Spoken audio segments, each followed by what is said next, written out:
예, 4월 10일 보내드리고 있는 조정의 법대로 일부에서는 이재명의 사법 리스크 아직 끝나지 않았다.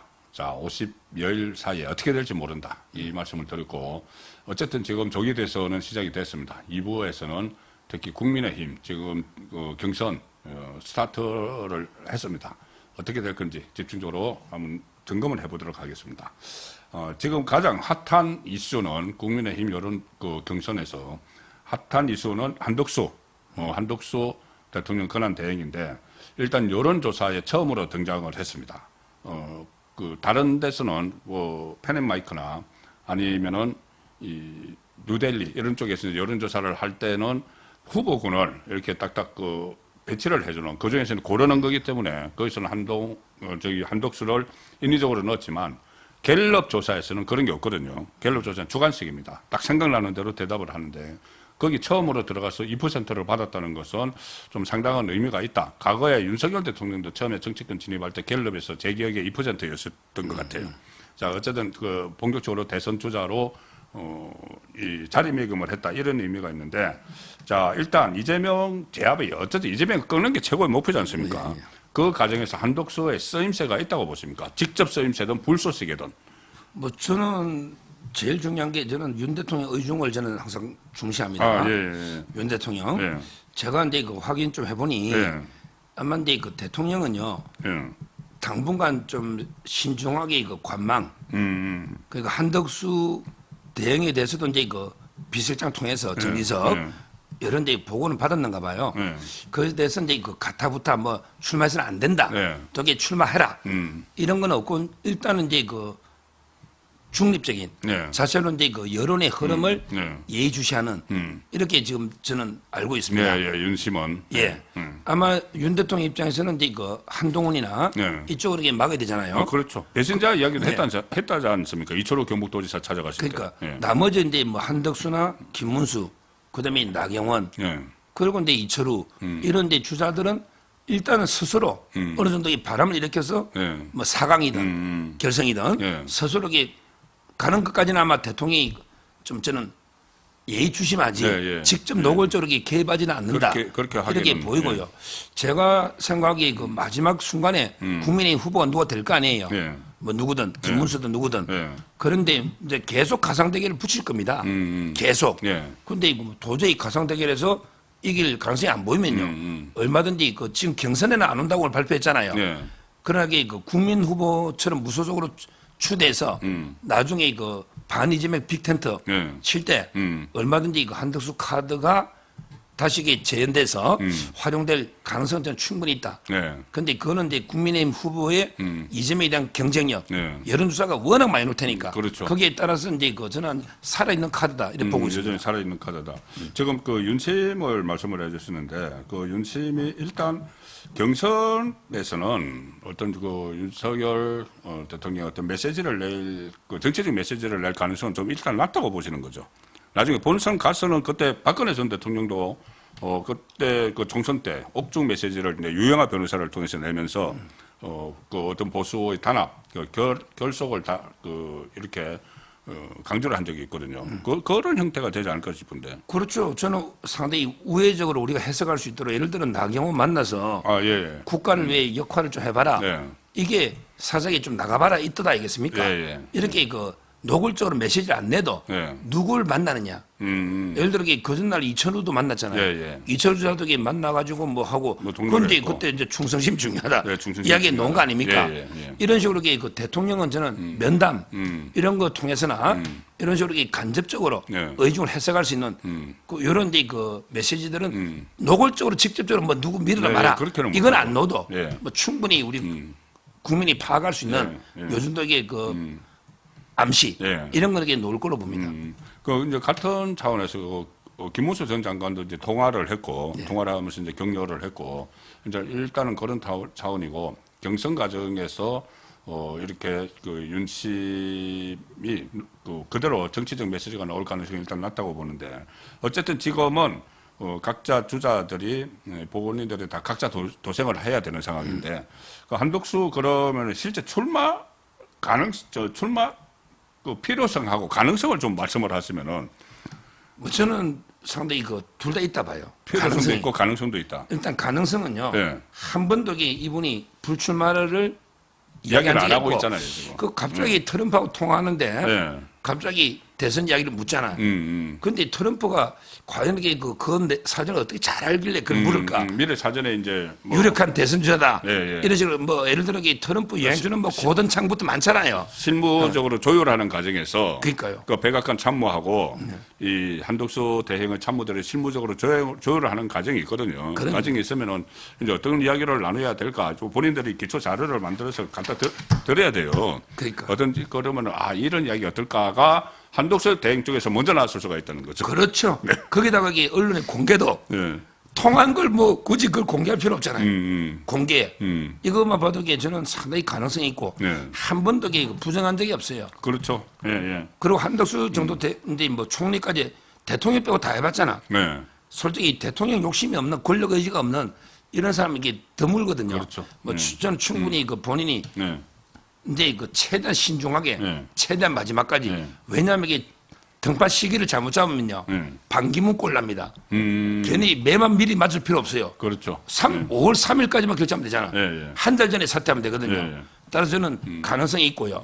그다음에 이 카드도 물론 이 국민의 후보들이 다 훌륭한 분들이지만 예. 그러게 현실적으로 보면 이게 이재명하고 1대1 가상 대결에 지금 다 차이는 많이 나거든요. 예. 그렇잖아요. 그렇다면 이게 그 서로 시너지를 좀 낼 수 있는 다양할수록 좋은 거 아닙니까? 예. 뭐 저는 필요성도 있다. 우리 경선을 더 흥행 만들 수도 있고요. 예. 예. 충분히 그 우리 국민의 후보들의 체급을 올리는데도 이게 한덕수하고 한 붙어보면 그것도 이기면 그렇죠. 도둑이 큰 거 아닙니까? 예. 뭐 저는 필요성도 있다 봐요. 예. 일단 이제 한덕수 대행 입장에서 보면은 한 세 가지 그 참여 방법이 있거든요. 하나는 처음부터 이제 경선에 참여하는 건데 그거는 바로 다음 주에 바로 시작하니까 좀 어려울 것 같아요. 그럼 오늘 안 한다 했습니다. 예, 그건 안 한다고 나왔죠. 그리고 두 번째는 이제 중간에 들어가는 거. 그러니까 본경선 4강전부터나 2강전에 끼어드는 건데. 그것도 특혜 나가지고. 아니, 그때 한교안 때 박근혜 전 대통령 탄핵되고 그때 다시 조기 대선 국면에서 한교안도 그때 그 대통령 권한 대행이었는데 워낙 인기가 높으니까는 당장 들어오지 못하니까 그러면은 중간에 들어와서 끼는 걸로 한교안 특례라고 뭐 그렇게 했었어요. 그것처럼 이제 하는 방법이 있는데 그건 지금 말씀하신 대로 다른 주자들이 가만히 있지 않죠. 그래서 나오는 것이 시너지 효과를 낼 수 있는 것이 각자 그러니까 투트랙으로 가는 거다. 한쪽은 그 국민의힘 경선 흥행을 그대로 하고 한쪽은 한덕수 대행이 무소속 출마해서 가다가 정몽준 그리고 그 노무현처럼 단일화. 예. 이 방안이 가장 지금 그게 가장 현실적인데. 현실적이고 효과도 좋지 않을까 싶기도 한데. 그걸 하면서요. 예. 저는 원탁회의나 통해서 그걸 하면서 이낙연도 뭐 합칠 수 있다 했잖아요. 예. 그다음에 이거 황교안 대표도 놓잖아요. 예. 그다음에 또 이쪽에 정관 목소리도 내거든요. 예. 그러면서 이게 원탁회의 형식으로 아예 그냥 빅 텐트로 반 이재명 단일 후보로 물론 이제 뭐 한덕수나 이쪽 후보가 되겠지만 이렇게 한번 총결집하는 뭐 거기에 그 이준석이가 변수가 있긴 한데 이준석은 김문수 지사가 그 김현정 쇼에 나가서 원론적으로 이게 누구나 포용할 수 있는 이야기했다가 지지 처리한다고 막 엄청나게 얻어먹고 있는데 저도 설문조사 했습니다. 근데 그거는 뭐 제가 보기에 그건 원론적인 답이죠. 어쨌든 이재명 대 반 이재명 구도를 형성해야 된다는. 최대한 이게 어떻게든 이게 그 단일 후보를 내서 이재명을 이렇게 제압하는 이게 가장 중요하고 그 역할이 이제 저는 마지막에 한덕수와 국민의 후보 단판이 되지 않을까 봅니다. 예, 알겠습니다. 그래서 일단 한덕수 그 카드는 여전히 살아있고 지금 현실적으로 가장 유효한 방식은 길은 지금 말씀하신 대로 일단 따로 가는 겁니다. 따로 가서 나중에 단일화를 하는 그러면 그 단일화 하는 과정에서도 극적인 효과를 내고 왜 그러냐면은 지금 이재명 쪽에서는 할 게 없어요. 자, 사실상 지금 추대식 가는 분위기 하지 않습니까? 추대식. 그것도 자기가 어떻게 좀 흠집이 날까봐 무슨 그 오픈 프라이머리 하자고 비명계에서 주장을 하니까 일축을 해버리고 자기 방식대로 당원 중심으로 가고 있으니까 거기서는 어떤 이 컨벤션 효과가 나올 게 없습니다. 그런데 국민의힘은 지금 말씀드린 대로 이렇게 국민의힘 따로 가고 한덕수 따로 가서 나중에 컨벤션 효과를 극대화시킬 수 있는 그런 장점들도 있는데. 그런데 좌파 패널들 제가 많이 만나잖아요. 방송하면. 너게 좌파 패널들하고 친하시대요. 친하죠. 많이 친합니다. 정보 얻으려고 일부러. 간첩행위지 간첩행. 근데 야, 너 누가 이게 그 제일 무섭냐? 이런 거 많이 물어보거든요. 네. 그럼 뒤에서는 이게 이야기한단 말이에요. 아, 그래요? 옛날에는 이제 그 한동훈이라고 그랬어요. 아. 왜냐하면 한동훈이가 이제 그 계엄을 예.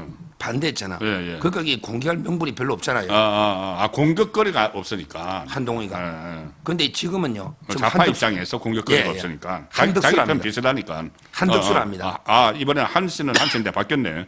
동원에서 한덕수는 이제 그 솔직히 호남이거든요. 예. 고향이 호남이잖아. 그리고 이게 그 평생 어떻게 진영에 관계없이 이게 행정가로 왔고요. 그럼요.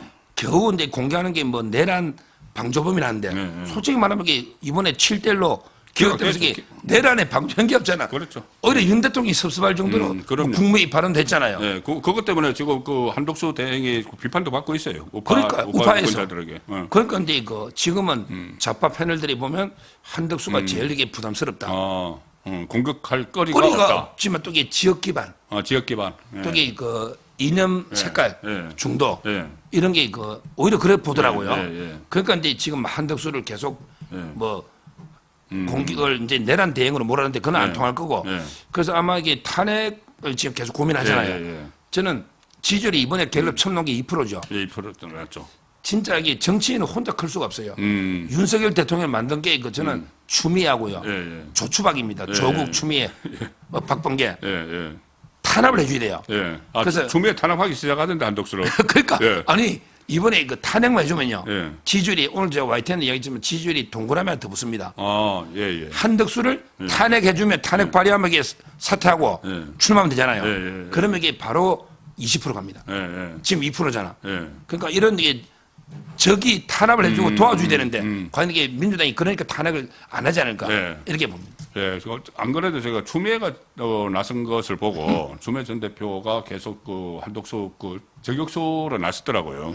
그런 것을 보고 과거에 뭐 윤석열 정부가 탄생하는 것도 사실 추미애가 큰 공이 있었는데 그런 생각도 좀 하기도 했습니다.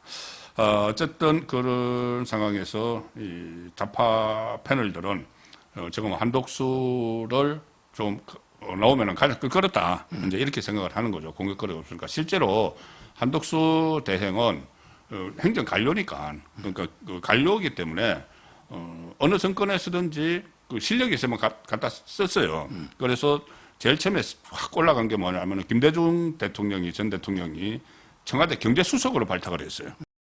그때부터 발탁을 해서 그 정치장관 하다가 노무현 전 대통령을 아예 국무총리까지 시켰습니다. 국무총리 시켰으니까 나중에 막 공격을 하면은 그러면 그때 김대중, 노무현 당신들의 대주주, 좌파의 대주주 두 사람의 뭐 그 어떤 그 시각이 잘못됐다는 이야기냐, 그 사람들이 뭐 인사를 잘못했다는 이야기냐, 뭐 이런 식으로 또 할 수도 있고 하니까 이 사람들을 공격할 게 없으니까는 가장 두려워한다. 그런 상황인데. 저는 한덕수한테 저 두 가지만 제안 드리면 제 제안이에요. 일단 이미지로 보면 이제 완전히 국제 신사 젠틀맨이잖아. 이재명이 동네 양아치하고 딱 통해 붙이 보면 차이가 확 나는데. 둘 토론하면은 참 재밌겠어요. 여기서 이제 두 가지만 제가 말씀드리면 하나는 한덕수 대행이 놓으면요. 확실한 게 그 아젠다. 나는 중요한 게 보통 3년 이야기하죠. 나는 윤석열 대통령이 남은 임기 2년만 하겠다. 개헌을 하면서. 그러면 이게 다 열광할 겁니다. 나 여기 2년간 나라 정리하고 개헌하고 대통령이 남은 임기를 하니까 좋잖아요. 보통이 한동훈이고 뭐 전부 옛날에 3년 이야기했잖아요. 2년. 2027년. 나이도 있고. 딱 좋잖아. 그렇죠. 윤석열 대통령 남은 임기도 딱 되고. 그 승부처가 될 수도 있겠네요. 2년에 개헌 던지면요. 뭐 반대할 사람 누가 있어 이제 개헌도 던지고 윤석열 대통령이 아젠다를 던져놨던 노동개혁 같은 것도 좀 마무리를 하겠다. 그거 하나 하고요. 그다음에 좌파들이 이제 노는 게 용병을 왜 가져오느냐. 자꾸 용병 이야기 하는데 제가 반박을요. 아니 윤석열 대통령 임기 초부터 지금까지 3년을 같이 한 총리잖아. 윤석열 대통령하고 한 몸이란 말이야. 그렇죠. 그런데 왜 용병이냐? 김경수를 데리고 오면 용병이지. 그렇지. 한덕수가 왜 용병이냐? 그렇잖아요. 따라서 저는 그 용병론을 불식시이고 윤석열 대통령이 정권도 개성하는 2년이면 딱 임기도 채워줘야지. 그렇죠. 윤 대통령이 얼마나 억울하게 퇴임됐습니까? 저는 여러모로 그러면 확 바람이 야 이재명 치하에 5년 있을래? 한덕수 합리적이 2년 그러면 윤 대통령 임기도 5년 보장되고 일도 개성할 수 있고 개헌도 할 수 있잖아요. 이게 이러면 이게 민주당 내에서도 고민하는 사람 많을 겁니다. 아, 그렇겠네. 김부겸이나 뭐 김동연, 김경수도 아니 이재명 취하에 5년 뒤에 기다리는 것보다 2년 뒤에 대선이 낫죠? 맞네. 다 좋죠? 예, 그 김부겸 같은 경우 예를 들어서 뭐 불출마 선언을 했는데 5년 안 기다리고 이제 2년 정도만 2년 남짓만 기다리면 되고. 그럼요. 이게 2년론이 개헌하고 2년 윤석열 대통령 또 그것도 딱 기간은 맞잖아요. 그리고 이게 고연세나 모든 게 2년이면 큰일 날 수 있거든요. 대통령이 3년 동안 5년보다 더 큰일 했다고 하잖아. 다 이기고 왔다고. 저는 그 아이디어를 제안하고 싶어요. 지금 공개적으로 제안하신 겁니다. YTN에서 제안하고 왔어요. 벌써. 제안했습니까? 예. 여기서 뭐 오늘. 예. YTN 오늘. 알겠습니다. 자, 이제 한독수 대행의 이제 그런 여러 가지 이제 카드가 좀 있을 수 있을 것 같아요. 그리고 진짜 말씀하신 대로 내가 왜 용병이냐. 윤석열 대통령하고 3년 동안 국정을 같이 했고, 윤석열 대통령도 어제 그런 이야기 했죠. 3년을 했지만은 5년을 한 대통령 못지않게 많은 성과가 있었다. 가장 큰 것이 그 노동개혁이죠. 노동개혁도 있고, 뭐 또 한미동맹 완전히 굳건하게 만든 거, 전 정부 문재인이 다 망쳤던 것들, 한미동맹, 뭐 그런 것도 다 복원을 했고, 여러 가지 성과들이 있습니다. 의료개혁도 막판에 지금 마무리를 못했지만은 그 시도가 있었고 꼭 필요한 거. 노동개혁 같은 경우는 민노총 회계장부 공개 큰 성과가 있지 않습니까? 그렇죠. 그 성과가 있기 때문에 그 총리 내각하고 같이 한 거죠. 같이 했으면 그것이 이제 마무리를 하는 차원에서 2년만 해서 정말 윤석열 대통령이 하지 못했던 그 마무리 국무총리를 했던 대통령 권한 대행을 했던 내가 하겠다. 이거 괜찮네요. 그렇습니다. 그 명분도 있고. 자, 그런데 이 한독수 플랜이고 그것은 한독수 플랜이고 국민의힘 경선이 지금 치열하게 해서 한 명이 나와야 됩니다. 한 명이 선출이 돼야 되고 그 선출이 된 사람과 나중에 한독수가 단일화를 하는 것은 그 다음 단계 이야기고 우선 급한 것은 이 경선인데 이제 경선을 해서 다음 주부터 본격적으로 시작이 됩니다. 오늘 오세훈 시장이 일단 불출마 선언을 했던데 뭐 불출마 선언 그것을 어떻게 평가를 하세요? 오세훈 불출마는? 뭐 고심을 하다가 최근에 뭐 저는 프레임이라고 좌파들의 공격이라고 보는데 억울하다 보는데 명태균 프레임 그다음에 그 토직을 허가제 번복한 거 이런 것 때문에 지지율이 약간 주춤한 게 있었어요. 거기다가 이제 그 한덕수 추대 여기까지 놓으니까 그러다가 이제 또 서울시가 얼마나 중요합니까? 여러 가지로 이렇게 고민하다가 결단을 내린 게 아닌가 이렇게 보이고 거기 이제 그 표들이요 어디 가느냐? 원래는 이게 그 김문수 이거 중도가 이제 홍준표, 오세훈, 그다음에 이쪽이 반윤이 한동훈이잖아. 저는 그 오세훈 지지하는 표들이 가장 수혜는 이제 물론 나경원 의원입니다. 나경원 의원이 이제 4강에 유력해졌으니까 뭐 수혜는 나경원 의원이고 그 표는요 좀 이게 골고루 흩어질 것 같아요. 그러니까는 오세훈이 이 4강에 이제 100% 국민 여론조사니까 오세훈이 4강에 유력했는데 일단 빠지니까는 새로 들어간 나경원 후보가 그 이제 4강에 편입될 가능성이 상당히 높아졌다. 그 표는요. 그러면 오세훈의 지지세는 어디로 이제? 예를 들어 이제 원래 안철수, 나경원, 오세훈이가 비슷하게 서울시장 했잖아요. 그렇죠. 아마 안철수도 약간 가져갈 거고, 그다음에 나경원 쪽으로도 좀 오고, 그다음에 홍준표하고 원래 스탠스가 광역단체장 특히 비슷했잖아요. 홍준표 쪽으로도 가고, 지금 한동훈 측에서는 자기들이 다 가져간다고 하는데 그건 아니에요. 제가 오세훈 캠프를 잘 알잖아요. 여러 번 이게 정례 모임도 있고, 그 한동훈에 대해서 별로 안 좋아합니다. 따라서 저는 강성 오세훈 시장이 강성 탄핵 주장한 적이 없어요. 질서 있는 태진에게 주장해서도 태진을 주장을 했었죠. 탄핵을 주장한 적은 없어요. 따라서 저는 한동훈 쪽으로 가는 거는 미미하고요. 오히려 홍준표, 나경원, 안철수 이런 분들이 나눠 먹는다. 뭐 오히려 김문수 쪽도 큰 수혜는 없을 거예요. 이렇게 분산될 걸로 예상합니다. 그러면 4강 한번 맞춰보시죠. 예상을 한번 해보시죠. 가장 저는 1강 3중으로 봐요. 1강 3중이다. 최근에 그 룰대로 5대5 룰대로 5대5 여론조사 보면요. 모든 게 다 1등이 김문수가 나옵니다. 이거는 모든 여론조사가 이렇게 논다는 거는 확실하게 1강이라 봐야 돼요. 뭐 차이가 아주 크진 않더라도 그렇죠. 김문수는 이제 안정권이고 그다음에 무조건 4강에 들어갈 게 홍준표. 홍준표는 들어가겠죠. 있어요. 홍준표. 그다음에 이제 한동훈인데 또 한동훈은 이게 또 지금 또 주춤해요. 그래도 이제 뭐 워낙 탄핵도 찬성하는 표도 일부 있거든요. 현실적으로 일정 부분이 있죠. 예, 거기다가 이제 그 현역 의원들이 현역 의원은 꽤 있다고. 아, 현역 의원이 한 10명 그때 예, 예. 자기 뭐 술 마시는데 갔어요. 그러니까요. 아, 그 조직이 19명 왔죠. 예, 예. 물론 이게 장동혁, 김영동 핵심들이 빠지긴 한데 예, 예. 뭐 초선들이니까 큰 파워는 없어도 따라서 저는 한동훈이도 가능하겠다. 뭐 일부에서는 어떻게 그거는 뭐 우리 감정으로 평가할 건 아니잖아요. 그다음에 한 자리가 저는 나경원이 유력하다 봐요. 뭐 안철수도 있고 유승민 안 올 거로 봐요. 유승민은 설마 1룰로는 못 놓지. 예, 1룰로는 안 돼요. 예, 예. 그러니까 안철수도 있고 뭐 이철우 지사도 있고 예. 있는데 다크호스들도 있기는 있지 하지만 그러나 최근에 현재 상황까지 나경원 의원이 오늘 김문수하고도 햄버거 집에서 예, 예. 해동을 해가 연대가 돼 있고 그다음에 그 윤석열 대통령이 또 만나서 추명 이게 예. 컸죠. 예. 이게 컸고 그다음에 원래 또 유일한 여성 정치인으로 인지도가 워낙 높았고 예. 그다음에 험지 5선 예. 의회주의자잖아. 제 생각은 나경원, 한동훈 그다음에 그 홍준표, 네. 김문수 이런 게 4강 구도 아닌가 저는 이래서 현재까지 예, 예, 현재까지고 현재까지. 앞으로 또 여러 가지 또 변수가 있을 수 있습니다. 여러 가지 변수가 나올 수 있고 그럼 이 중에서 이강은 이강은요. 지금 이제 제가 뭐 박수영 의원이나 예. 그 여의도 연구원이 여론도 많이 하잖아요. 예.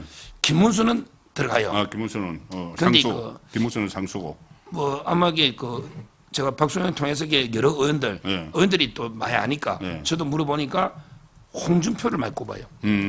결국 이 홍준표와 예. 김문수 이게 이강이 들어가서 있고 일부에서 한동훈은 홍준표를 이기기 어려울 것 같아요. 지금 분위기로는 예. 당내 세가 좀 많이 약하고 여론도 이게 20대에서 1% 넘은 것도 있습니다. 예. 예. 지금 그래서 저는 원래는 이게 그 탄참 반참 예. 탄핵 찬성 반대하면요 한동훈하고 이게 김문수였는데 예. 지금은 오히려 저는 홍준표하고 김문수 이런 게 가능성이 좀 더 높지 않을까 이렇게 분석합니다. 예.